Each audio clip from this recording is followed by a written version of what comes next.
사도신경 하심으로 2월 9일 화요일 새벽기도회를 시작하도록 하겠습니다. 나는 전능하신 아버지 하나님 천지의 창조주를 믿습니다. 나는 그의 유일하신 아들 우리 주 예수 그리스도를 믿습니다. 그는 성령으로 잉태되어 동정녀 마리아에게서 나시고 본디오 빌라도에게 고난을 받아 십자가에 못 박혀 죽으시고 장사된 지 사흘 만에 죽은 자 가운데서 다시 살아나셨으며 하늘에 오르시어 전능하신 아버지 하나님 우편에 앉아 계시다가 거기로부터 살아있는 자와 죽은 자를 심판하러 오십니다. 나는 성령을 믿으며 거룩한 공교회와 성도의 교제와 죄를 용서받는 것과 몸의 부활과 영생을 믿습니다.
말씀이 온 세상 만민들 흉악한 죄에서 떠나라 주사 새 생명 얻으라 이 기쁜 소식 전하세 주 내게 부탁하시니 천사도 흥모하겠네 화목해 하라신 구주의 말씀을 온 세상 널리 전하세 영생의 복락과 천국에 갈 길을 만 백성 알도록 나가서 전하세 주 예수 말씀이 이 복음 전하라 우리에게 부탁하셨네 주 내게 부탁하시니 천사도 흥모하겠네 화목해 하라신 구주의 말씀을 온 세상 널리 전하세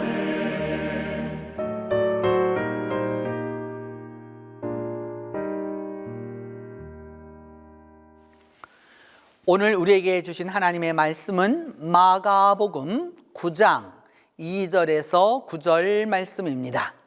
신약성경 마가복음 9장 2절에서 9절입니다.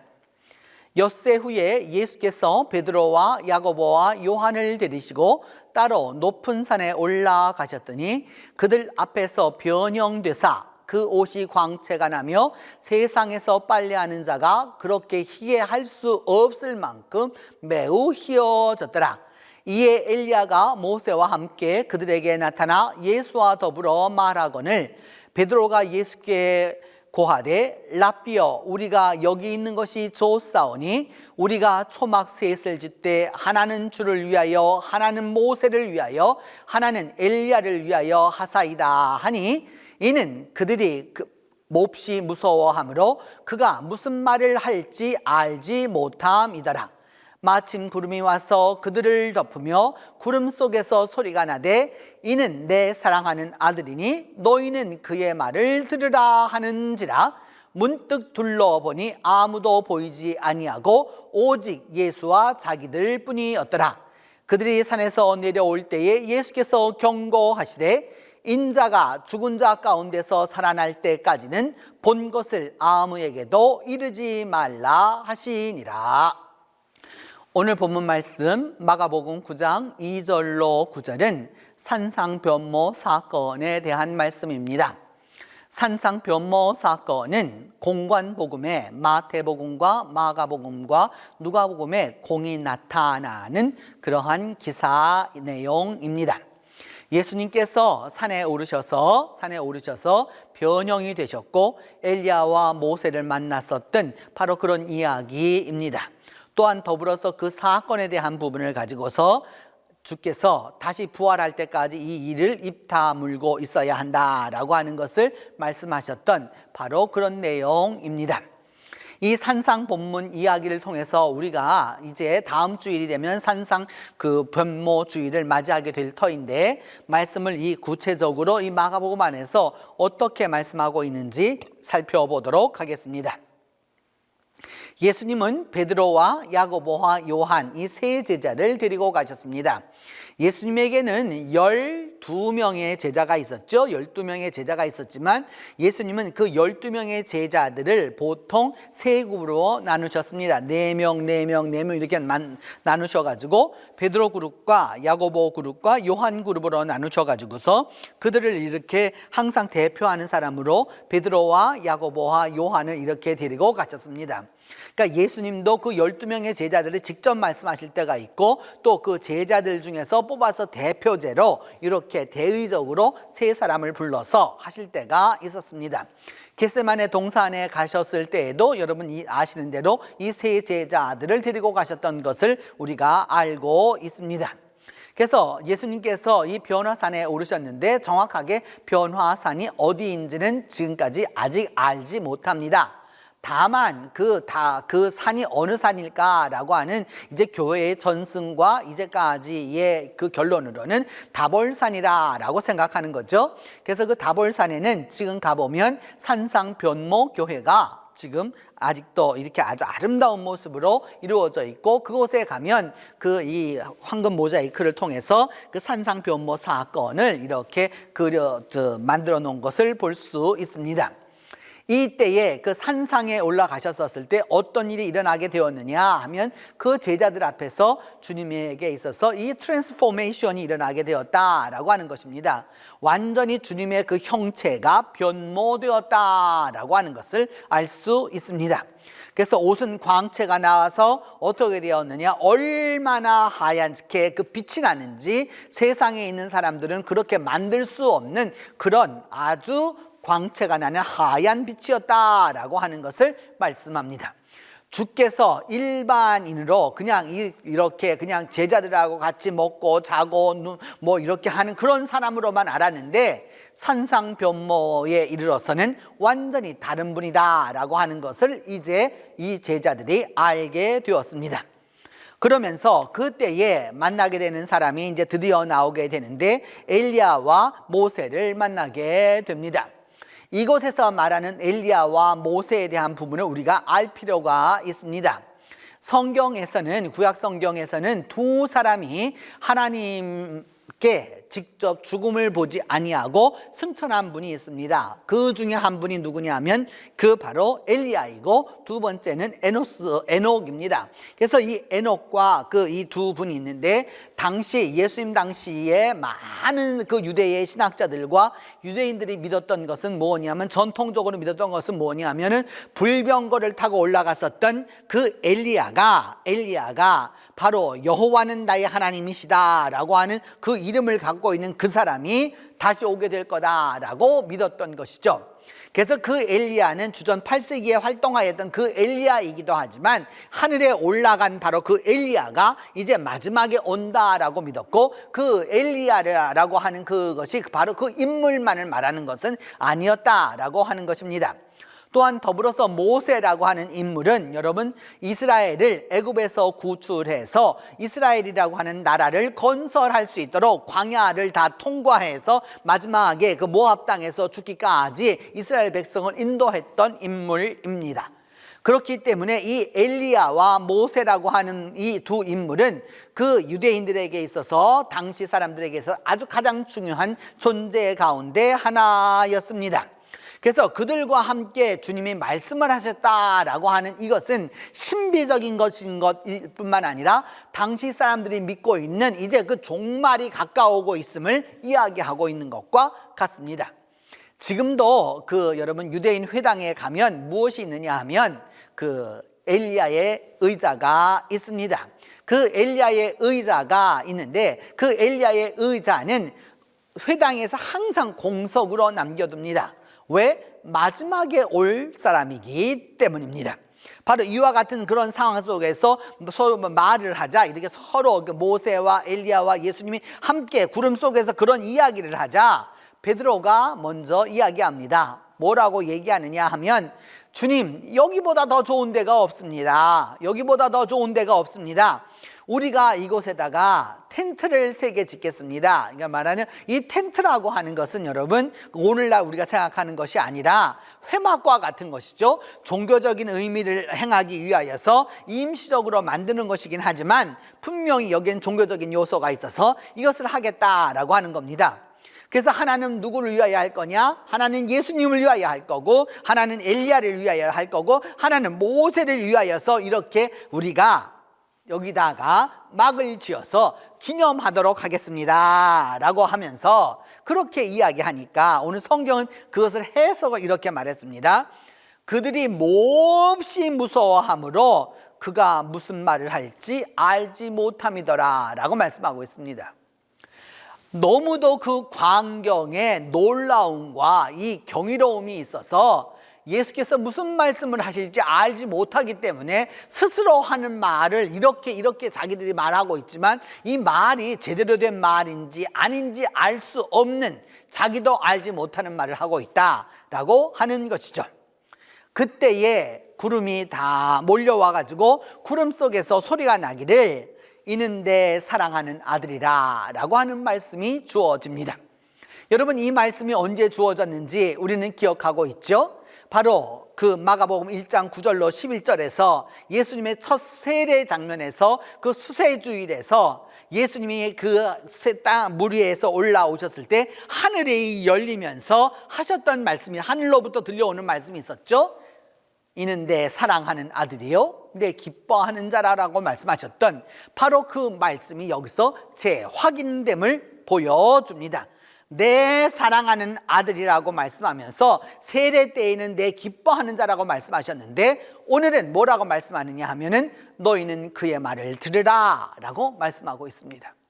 하나님의 말씀도 들어야 하지만 이제 이 변화산의 체험을 한 사람들은 무슨 말씀을 들어야 하느냐? 바로 예수 그리스도의 말을 들어라 라고 하고 있습니다. 그래서 갑자기 이게 무슨 소리인가 하고 이렇게 둘러보니까 아무도 보이지 아니하고 예수님과 자기들 뿐이었다라고 이야기하고 있는 것이죠. 그러면서 그때 그렇게 그 놀라움 속에서, 경이로움 속에서 산을 내려올 때에 예수님이 경고하셨습니다. 말씀하신 것이 아니라 경고하시기를 내가 죽은 자들 가운데서 살아날 때까지 너희들이 본 것을 아무에게도 말하지 말아라 라고 말씀하셨습니다. 왜냐하면 종말에 있을 사건을 이미 경험했기 때문입니다. 여러분, 은혜라고 하는 것은 무조건 받는 것만이 은혜가 아닙니다. 은혜를 지키는 것이 바로 은혜입니다. 주께서 말씀하시는 바를 들으라고 말하는 것은 이런 일들이 언제 일어날 것이냐? 주께서 이제 죽은 자들 가운데서 부활하시는 것을 다 이런 것을 경험할 때까지는 너희들이 알 수 없는 바이다 라고 하는 것이죠. 종말의 사건이 있기 이전까지는 완전히 이해할 수 없는 것이기 때문에 함부로 말하지 말아라 라고 말하는 것입니다. 여러분, 구약 성경 안에서 요셉의 문제가 무엇이었습니까? 창세기 37장에 나타나는 그 수많은 문제가 무엇이었습니까? 요셉이 꿈을 꿉니다. 그리고 하나님이 계시를 보여줍니다. 그런데 그 계시를 보여주지만 그 계시를 그때 말해서는 안 되는 것이죠. 그것은 앞으로 몇십 년 후에 일어날 일을 말씀하고 있는 것입니다. 그런데 그것을 폴싹폴싹 이야기합니다. 그렇기 때문에 형제들에게 미움을 받았고 결국은 어디까지 되었느냐? 다 죽이자까지 되었고, 그렇게 해서 부모의 아버지에게는 죽인 것이 되었고 결국은 애굽으로 팔려가게 되는 일이 벌어지게 된 것이죠. 은혜를 얻었습니다. 계시를 받았습니다. 그러나 그는 고행을 할 수밖에 없었습니다. 고난이 그를 따라올 수밖에 없었던 것이죠. 왜? 은혜는 은혜를 은혜로 알 수 있을 때 그때 말해야 하고 그때 증거해야 은혜가 은혜 되는 것입니다. 오늘도 많은 이들에게 문제는 이것입니다. 하나님이 안 알려줘서 문제가 아니라 하나님이 알려주십니다. 그렇지만 주님의 말을 들어야 하는 것이죠. 그의 말을 들으라 라고 하는 것은 무엇이냐? 죽은 자 가운데서 살아날 때까지는 그 본 것을 말하지 말라라고 하는 이 말씀을 들어야 하는 것이죠. 그런데 내가 먼저 보았다, 내가 먼저 이렇게 하였다, 여기에 문제가 있지 않습니까? 고린도 교회의 가장 큰 문제가 무엇이었습니까? 여러분, 예배 중간에도 하나님과 교통하는 자들이 있었습니다. 설교를 합니다. 그럼에도 불구하고 예배자 가운데서 하나님과 교통한다고 하면서 방언을 하는 자가 있었고 환시를 보는 자가 있었고 그것을 통해서 예배가 소라람을 얻었던 것이죠. 그래서 바울이 말하는 바 고린도 교회를 향하여서 하나님은 질서의 하나님이라고 말하는 것입니다. 은사가 있다고 여러분 전부가 아닙니다. 은혜를 받았다고 전부가 아니에요. 환시를 받았다고 그것이 전부가 아니에요. 방언을 한다고 해서 그것이 전부가 될 수 없습니다. 중요한 것은 예수 그리스도의 말씀을 들어야 하는 것이죠. 그 말씀이라고 하는 것은 무엇이냐? 주께서 말씀하시는 때까지 입을 봉하고 있으라. 봉해야 하는 것입니다. 안다고 행복이 아닙니다, 여러분. 알려준다고 다 깨닫는 게 아니에요. 막 그것을 알려준다고 이해하는 게 아닙니다. 이해하지 못합니다. 오히려 알지 못하는 자에게 그것을 이야기하는 것은 결국은 말씀을 바로 세우지 못하는 것입니다. 죽으면 죽으리라의 그 저자였던 안이숙은 평양에 살던 갑부의 딸이었습니다. 아버지는 하나님을 믿지 않았고 어머니는 하나님을 믿었습니다. 그런데 그 아버지가 그 안이숙을 아주 예뻐했죠. 그렇기 때문에 그 당시로서는 명주 최고로 좋았던 비단 옷을 해서 입혔고 비단 소음 옷을 해서 겨울에 늘 입히곤 했습니다. 그런데 하나님을 일컬어서 뭐라고 그랬느냐 하면 이렇게 말하는 거예요. 늘 그 안이숙에게 말합니다. 네가 믿는 하나님은 질투하는 하나님이라면서 질투는 계집들이나 하는 것이지 사내 대장부가 무슨 질투를 하는 거야?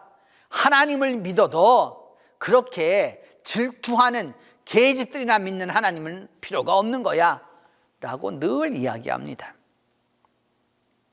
그 아버지에게서 질투라고 하는 단어는 누구의 단어이냐? 당시로서 말하는 계집이라고 하는 여성 비하적인 것이에요. 그러니까 안이숙이 믿고 있는 하나님은 어떤 하나님이냐? 여자들만이 믿는 그런 하나님이라고 그 전통적인 생각으로 이야기하는 것이죠. 알려준 것이 오히려 화가 되는 것이죠. 오늘도 성경이 얘기하는 바는 바로 여기에 있습니다. 산상 변모 사건 중요한 것이에요. 주께서 마지막으로 오실 때 어떤 모습으로 올 것인지에 대한 것을 알게 된다라고 하는 것은 큰 축복이에요. 그러나 주님의 말씀을 들어서 주께서 하라고 하는 대로 마지막 때까지 그 입을 다물고 있으라고 할 때까지 닫아야 그 은혜를 은혜로 얻을 수 있는 것입니다. 오늘도 복음이 문제가 아니에요. 은혜가 문제가 아니에요. 은사가 문제가 아니에요. 그것을 말하기 때문에 문제가 되는 것이죠. 왜? 때가 아닙니다. 때에 맞는 주님의 말씀을 선포하고 때에 맞는 주님의 말씀을 전할 수 있을 때야 그 주께서 보여주신 그 산상변모의 은혜가 내 은혜가 될 수 있는 것입니다. 그리고 그 마지막을 알므로써 예수 그리스도의 가는 길이 무엇인지를 바로 깨닫게 되는 것이죠. 이제 다음 주간이 되면 사순절이 시작되게 될 것입니다. 산상변모주일이 지나고 사흘이 지난 다음 성회 수요일부터 이제 사순절이 시작될 것이죠. 주님의 고난이 시작된다는 것을 알 수 있습니다. 여러분, 이렇게 영광을 보여주었고 빛을 보여주었고 종말을 보여주었는데 고난이라니 맞지 않지 않습니까? 그러나 그것이 주님의 갈 길입니다. 기독교라고 하는 것은, 믿음이라고 하는 것은, 복음이라고 하는 것은 바로 이런 역설적 은혜가 있다라고 하는 사실을 기억해 두어야 하는 것입니다. 이제 내가 받은 은혜, 내가 보았던 하늘나라, 내가 경험했던 그 은사들, 내가 경험했던 말씀들, 내가 이제까지 알고 있었던 이 수많은 것들에 대하여서 종용히 주님 앞에 설 것이죠. 그리고 주님의 말씀대로 할 것입니다. 바로 그와 같이 하는 그 사람에게 산상변모의 축복이, 산상변모의 은혜가 함께하게 되는 것입니다. 기도하겠습니다. 은혜로우신 하나님, 베드로와 야고보와 요한을 데리시고 산에 올라가 변형되셨던 그 산상변모를 기억합니다. 주님이 선택하셨던 베드로와 야고보와 요한처럼 우리도 주님 안에서 선택받아서 오늘날 이처럼 살아가고 있사온데, 하나님, 기도하고 원하오니 주께 선택받음만을 자랑스러워하지 않게 하여 주시고 주의 음성에 민감한 존재가 되도록 하나님이 함께하여 주시옵소서. 산상변모 사건에서 베드로처럼 그가 무슨 말을 할지 알지 못하여서 중언부언하는 그 어리석음을 범하지 아니하도록 하나님이 함께해 주시옵소서. 하나님이 다시 한번 내 사랑하는 아들이라고 말씀하시는 그 하나님의 음성을 듣게 하여 주시고 하나님의 부탁대로 그리스도의 말을 들을 수 있는 우리 모두가 될 수 있도록 하나님이 함께해 주시옵소서. 주님 진정으로 원하고 기도하오니 하나님이 함께해 주심으로 말미암아 하나님이 함께해 주심으로 말미암아 예수 그리스도의 음성에 민감한 우리 모두가 될 수 있도록 하나님이 함께하여 주시옵소서. 주님, 이 시간 이 땅을 기억하여 주시고 이 땅에 있는 교회들을 기억하여 주시며 이 땅에 있는 이 교회들이 주님의 음성에 민감하도록 도와주셔서 주의 음성에 민감함으로 교회가 다시 한번 일어설 수 있도록 하나님이 축복하여 주시고 은혜를 베풀어 주시옵소서. 그 일을 위하여서 이 땅에 있는 수많은 그리스도인들을 기억하여 주시고 주님 안에서 은밀히 기도하며 은밀히 주님 앞에 나오는 이들 모두를 하나님이 함께하여 주시고 동행하여 주셔서 하나님의 음성에 민감해서 하나님의 뜻을 이루어가는 아름다운 그리스도인들이 될 수 있도록 주께서 도와주시옵소서. 이제 주님께서 가르쳐 주신 기도를 다 함께함으로 오늘 새벽 기도회 마치도록 하겠습니다. 하늘에 계신 우리 아버지, 아버지의 이름을 거룩하게 하시며 아버지의 나라가 오게 하시며 아버지의 뜻이 하늘에서와 같이 땅에서도 이루어지게 하소서. 오늘 우리에게 일용할 양식을 주시고 우리가 우리에게 잘못한 사람을 용서하여 준 것 같이 우리 죄를 용서하여 주시고 우리를 시험에 빠지지 않게 하시고 악에서 구하소서. 나라와 권능과 영광이 영원히 아버지의 것입니다.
주님